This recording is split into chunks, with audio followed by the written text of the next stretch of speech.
તેલ,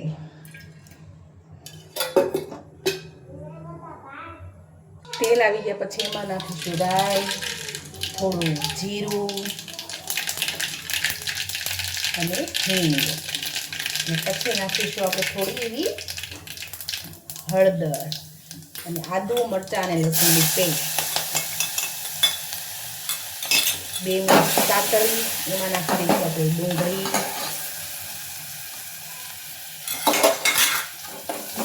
2 મિનિટ પછી એને સાતળીશું. પછી એમાં નાખીશું સ્વાદ અનુસાર મીઠું. આ રીતે એને સાતળી લઈશું. ખાંડ અને ગરમ મસાલો નાખ્યા પછી 2 મિનિટ ચડવા દેવો અને ત્યારબાદ ગેસ બંધ કરી દેવો. ત્યારબાદ નાખીશું લીંબુ પાણી અને મિક્સ કરી લઈશું. પછી નાખીશું ચૂંદેલા બટેકા. તો તમે આ રીતે બનાવશો ને રેસીપી તો તમને ખૂબ મજા આવશે અને એકદમ સ્વાદિષ્ટ અને સરસ થશે. પછી બધું મિક્સ કરી દઈશું.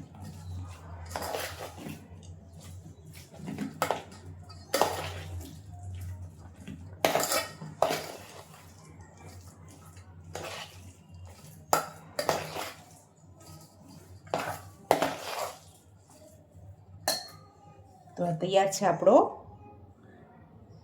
આલુ પરોઠાનો મસાલો. તો હવે આપણો આ મસાલો તૈયાર છે. તમે બતાવજો તમે કઈ રીતે બનાવો છો આલુ પરોઠા. મારા ઘરમાં તો આ જ રીતે જ બધાને આલુ પરોઠા ભાવે છે, એટલે અમે આ રીતે જ બનાવી છે. તો તમે મને કોમેન્ટ કરીને કહેજો કે તમે લોકો કઈ રીતે બનાવે છે, અને આ રીતે બનાવીને પણ ટ્રાય કરજો કે તમને લોકોને ભાવ્યા કે નહીં. બાંધીશું પરોઠા માટે રોટલીનો લોટ જે મેં લીધો છે, આમાં થોડો ઘઉંનો લોટ, એમાં નાખીશું સ્વાદ અનુસાર મીઠું, થોડા એવા અજમા અને થોડું એવું જીરું, અને નાખીશું મોણ. ને આપણે બધું મિક્સ કરી બધું હવે કરી નાખશું મિક્સ અને બાંધી લઈશું. એક રોટલીનો લોટ જેવો નરમ લોટ બાંધવાનો છે, કઠણ નહીં. જો તમે લોકો કઠણ લોટ બાંધો છો ને તો પરોઠા ફાટી જાય, એટલે નરમ લોટ બાંધવાનો. જેટલો નરમ લોટ હશે ને એટલું જ પરોઠું મસ્ત અને સરસ વણાશે અને ફાટશે પણ નહીં અને સરસ પરોઠા થશે.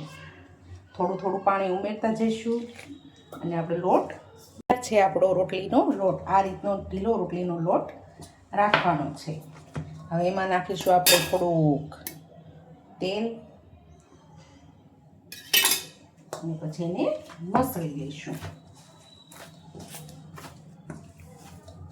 2 મિનિટ માટે રેસ્ટ એટલે ઢાંકીને મૂકી દઈશું, જેના માટે એને કૂણ આવી જાય અને પરોઠા માટે લોટ સરસ તૈયાર થઈ જાય.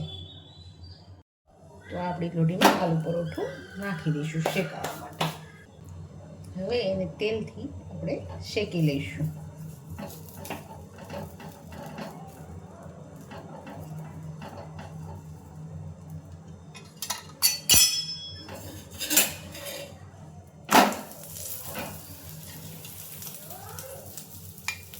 તમને જો ઘીમાં ભાવતા હોય તો ઘીમાં પણ સરસ સ્વાદ આવે છે, પણ મને ઘીમાં નથી ભાવતા મારા ઘરમાં કોઈને, એટલે પણ હું મારી બેબી માટે તો હું ઘીમાં જ બનાવું છું, કારણ કે એને હું હેલ્ધી જ આપું છું ખાવાનું. હવે ધીમા તાપે આને આપણે આમ દબાવીને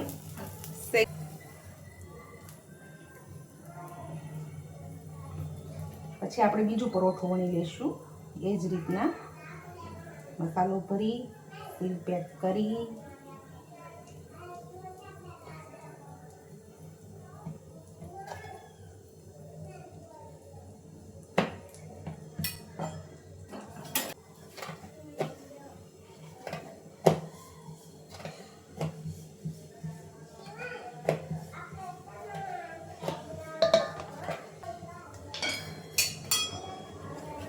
તો આ આપણું પરોઠું શેકાઈને તૈયાર છે.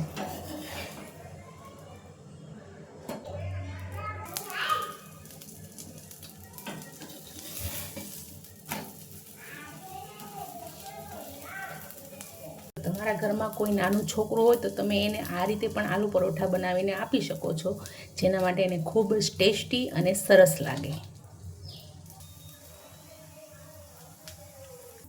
તો તૈયાર છે આપણા આ ચટપટા આલુ પરોઠા. જોઈ લો તમે પણ, સ્વાદમાં બહુ મસ્ત લાગશે. તમે પણ ઘરે જરૂરથી ટ્રાય કરજો.